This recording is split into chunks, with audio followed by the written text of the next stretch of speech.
Hola a todos, soy Raúl Ortiz, bienvenidos a un nuevo vídeo de R para muy principiantes, con el que comenzaremos una serie dedicada al paquete ggplot2. En concreto, hoy veremos cómo hacer gráficos básicos de barras y cómo se maneja la función stat. Para empezar, vamos a crear los datos con los que haremos en la gráfica. Estos datos se van a componer, por un lado, de un número de hojas, que será una secuencia de números del 1 al 20 que numerará las muestras que tenemos en este supuesto ensayo. Número de pulgones, n pulgones, que va a representar el resultado del recuento de pulgones que había en cada hoja. Por lo tanto, tendremos 20 datos. Y por otro lado, el tipo de tratamiento. En tratamiento vamos a incluir tres letras, la A, la B y la C, que representarán el tratamiento A, el B y el C, y cada uno va a tener un número distinto de muestras. El tratamiento A se han muestreado 5 hojas, del B 7 y del C 8. Al ejecutar estas líneas se crean los vectores y después al meterlos todos en el data frame, que al que llamamos data df, se forma el data frame a partir del cual haremos la gráfica. Vemos cómo se forman en columna, cada uno de los vectores se han puesto en columna, tal y como lo habíamos especificado nosotros. La primera vez que se trabaje con el paquete ggplot2 habrá que instalarlo con install packages, ¿no? Yo, como ya lo tengo hecho, no me hace falta. Sin embargo, cada vez que se abra una sesión de R habrá que llamar a la librería, es decir, que la cargue en la memoria. Para ello escribimos library entre paréntesis ggplot2 y ya la tenemos cargada. Para crear un gráfico de barras se sigue la siguiente estructura. Primero se escribe ggplot, después se abre paréntesis, en data, con data especificamos el origen de nuestros datos, que es el data frame df. Después de una coma escribimos AES, abrimos paréntesis y X, los datos que van en X van a ser los que aparecen en tratamiento.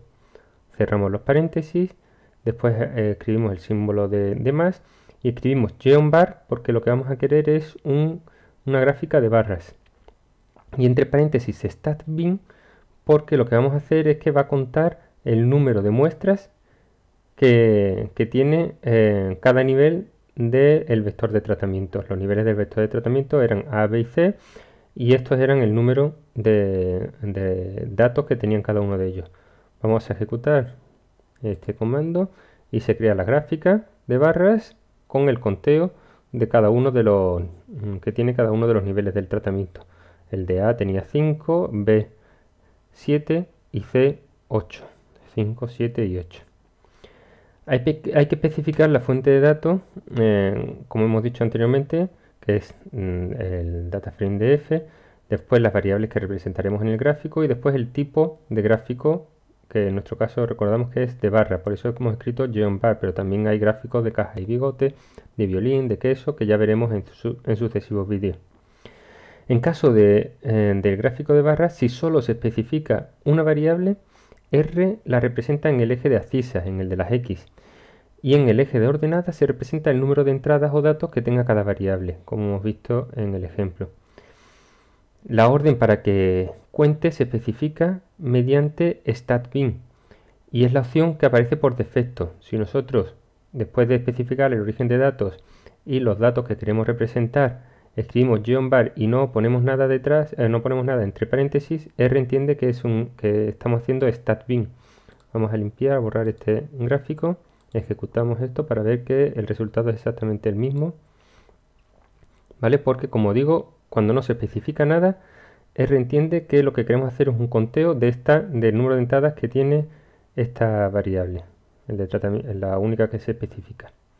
Si queremos representar dos variables, tendremos que usar statIdentity. En vez de bin, escribimos entre comillas, identity. Y deberemos especificar los dos datos que van a ir, uno en el eje de las X y el otro en el eje de las Y. Nuestra fuente de datos, bueno, escribimos ggplot, paréntesis, data igual a df, que es el data frame que hemos formado, a es entre paréntesis x, que son los datos que queremos que vayan en X, va a ser en este caso tratamiento, y los datos que se representen en i van a ser el número de pulgones. Vamos a crear un gráfico de barras, pero que no nos cuente el número de entradas, sino que sume los datos que están dentro que hemos introducido en el data frame. Ejecutamos y aquí lo tenemos. En el tratamiento A había pues más de 150 pulgones, en el tratamiento B también más de 150 pulgones, pero menos que en el tratamiento A, y en el tratamiento C pues más de 100 pulgones, pero menos que en el A y el B. Si no lo hacemos, si no especificamos stat identity, R nos dará un mensaje de aviso. Vamos a ver cuál es para familiarizarnos con él.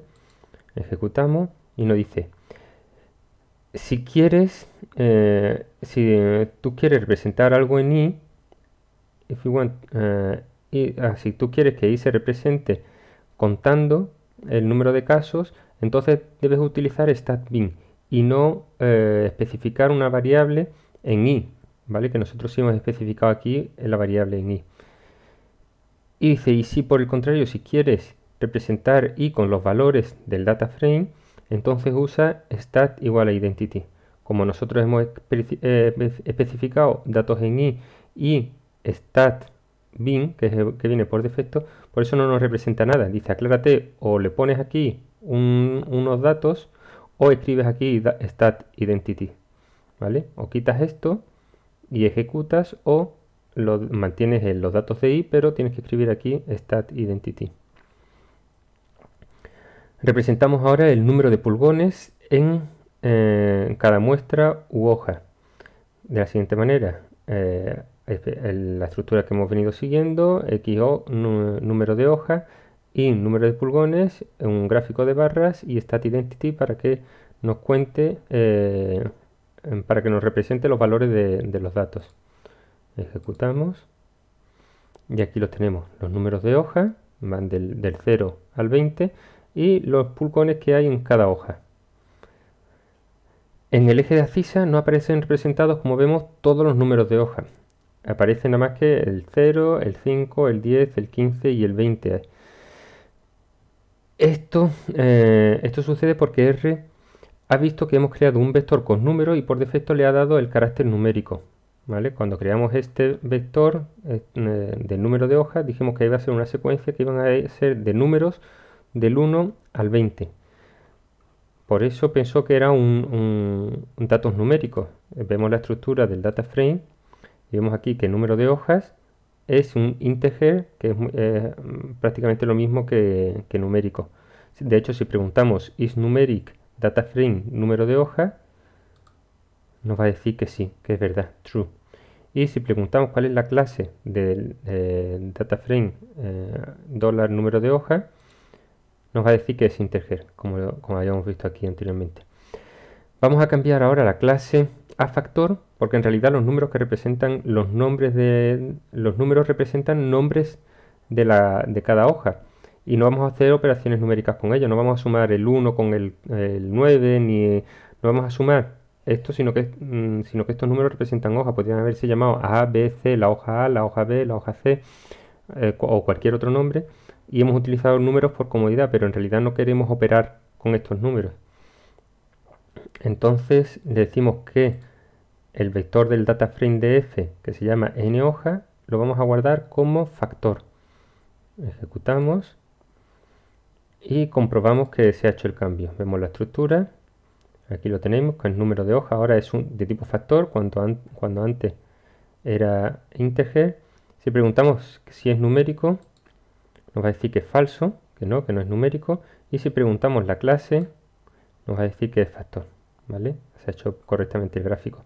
Si volvemos a representar, a dar la misma orden que antes, hemos copiado y pegado exactamente la misma línea y ejecutamos. Ahora vemos cómo aparecen todos numerados aquí en el eje de las X, aparecen especificados todas las hojas, porque ahora lo ha considerado un factor. Antes, al considerarlo un número, lo que hacía es que ponía los intervalos más significativos, igual que aquí, como estos números, los números de pulgones, pone los intervalos que R estima que son más significativos y no todos los valores. En el eje de las Y, al ser factorial, ahora los datos de de los que se nutre, sí los especifica todos.